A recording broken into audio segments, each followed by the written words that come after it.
ঘুষি মেরে ব্যাট ফেলে দিলেন তামিম। তার পিছনে আছে বড় কারণ, সবাই যে দুর্ভাগ্যজনক আউট। বিস্তারিত জানতে ভিডিওটি না টেনে সম্পূর্ণ দেখার অনুরোধ রইল। প্রথম ওয়ানডেতে দাপট দেখিয়ে ওয়েস্ট ইন্ডিজের বিপক্ষে হেরেছিল বাংলাদেশ। দ্বিতীয় ওয়ানডেতে ম্যাচে ফেরার ম্যাচ ছিল বাংলাদেশের। শুরুতে ব্যাটিং করতে নামলো বাংলাদেশ। শুরুতেই সৌম্য সরকার হতাশাজনক আউট হলেন।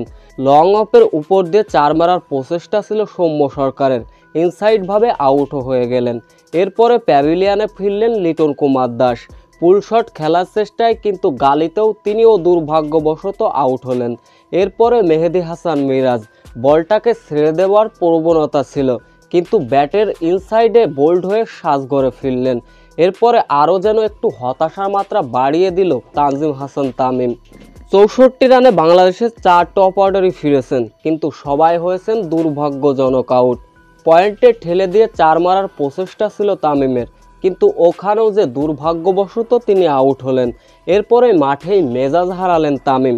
কোন শটে এমন ক্যাচ হবে তিনিও বিশ্বাস করতে পারলেন না, তাই রাগটা নিজের উপর নিজেরাই ঝাড়লেন। ব্যাটটাকে ঘুষি মেরে মাটিতে চেলে ফেলে দিয়ে রাগান্বিত হয়ে হতাশা নিয়ে মাঠ ছাড়েন তামিম।